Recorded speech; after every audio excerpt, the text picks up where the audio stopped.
Fala pessoal, Murilo da JHP aqui e hoje vamos falar sobre uma das grandezas físicas na pneumática, a vazão. Como que a gente faz para medi-la na pneumática? Bom, já vou deixar claro aqui um disclaimer. Quando a gente fala em pneumática, nós estamos falando somente em ar comprimido, certo? Para medir vazão de outros fluidos, a gente pode até falar depois, mas hoje a gente vai tratar de ar comprimido. Então, pois bem, quando você fala em vazão, você tem que, primeira coisa, entender o que você está falando sobre. Se é vazão volumétrica ou se é vazão mássica. Quando a gente fala em vazão volumétrica, normalmente é litros por minuto, metro cúbico por hora, que são bem comuns que a gente vê por aí. E quando a gente fala em mássica, normalmente é uma unidade de massa, né, por uma unidade de tempo. Ou seja, quilos por hora, libras por minuto, como a gente vê muito na aeronáutica. Pois bem, o mais comum e mais barato é a gente trabalhar com a vazão volumétrica, porque ela é mais fácil de medir. A vazão mássica você tem que dar outros inputs que eu vou falar um pouquinho depois. Vamos começar a trabalhar com a vazão volumétrica. Então, quando você vai selecionar um instrumento para medir a vazão volumétrica, primeiro você tem que entender qual que é o princípio que você está lidando. Se ele é por diferencial de pressão, se ele é termal, se ele é por turbina, se ele é de Coriolis. Então, vamos pegar, por exemplo, um medidor de vazão termal, que é um que eu estou um pouco mais acostumado, lembro algumas informações de cabeça. O medidor termal, ele vai te dar uma medida de velocidade do fluido. E você vai ter que multiplicar essa velocidade pela área do tubo que aquele fluido está passando. Então, a área vai mudar ou não a vazão volumétrica que está passando daquele fluido. Certo? Então, primeira coisa.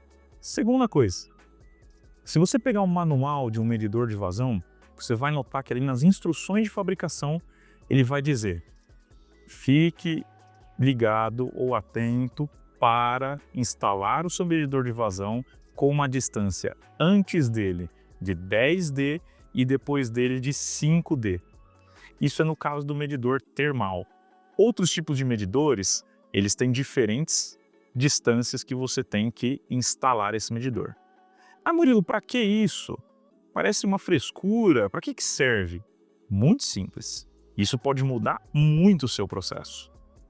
Quando você coloca essa distância desse 10D, sendo o D igual ao diâmetro da tubulação onde ele está instalado. Por exemplo, uma tubulação de 2 polegadas, dá 25,4 milímetros. Se eu instalar ele com 10D, ele tem que ter 254 milímetros antes e 128 milímetros depois. Certo? Se eu fizer a conta certa. Para que serve isso? Para você garantir um regime laminar de escoamento passando no seu medidor de vazão.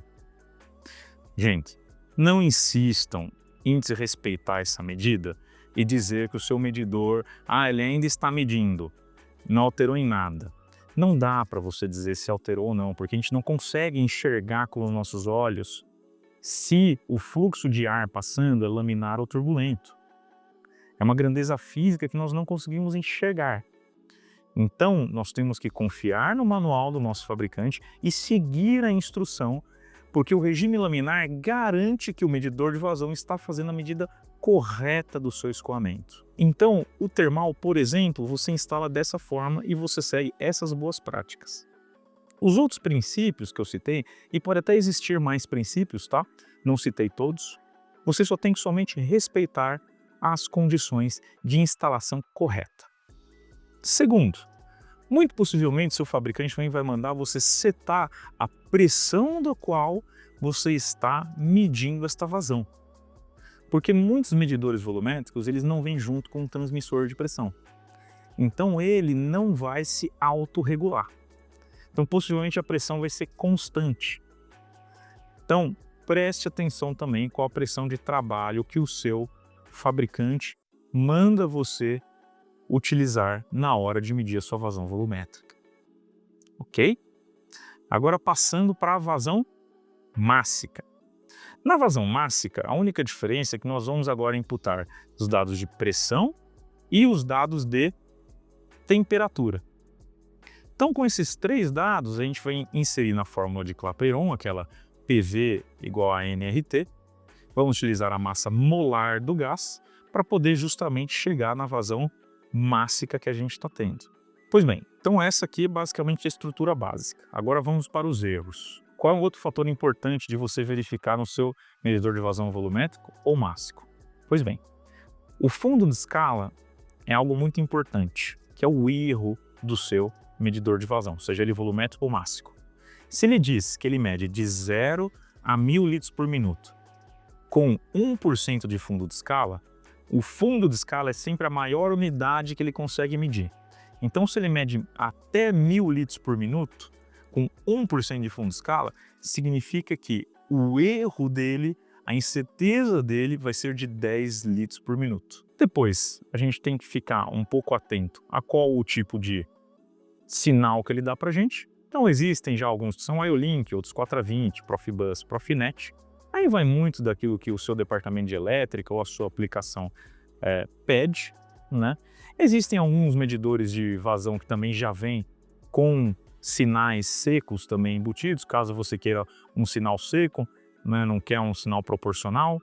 Então você tem NPNP ou NPN, né? Então vocês têm que se atentar justamente a essas principais características. Correto? Está claro? Perfeito.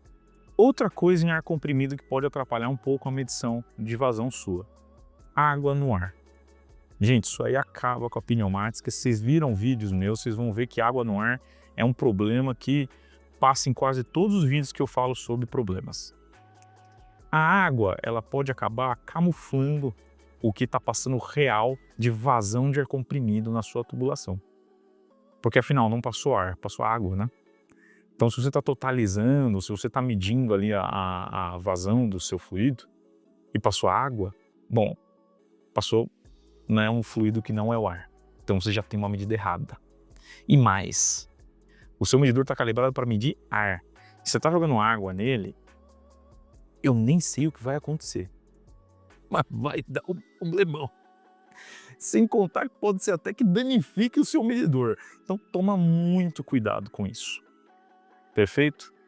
E lembre-se também, se vocês forem utilizar um medidor de vazão, procure sempre calibrá-lo pela rede RBC, que é a Rede Brasileira de Calibração, para vocês garantirem que estão tendo uma medida verossímil.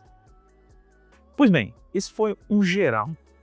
Talvez a gente entre um pouco mais a fundo, se vocês tiverem mais dúvidas, em outros tipos de medidores de vazão para pneumática. Mas se você gostou desse vídeo e acha que um colega seu pode usar ele pelo bem dele ou resolver um problema dele, manda esse vídeo para ele. Se você gostou também, deixa um like aqui. Qualquer outra dúvida, deixa nos comentários que a gente entra em contato com vocês. Muito obrigado.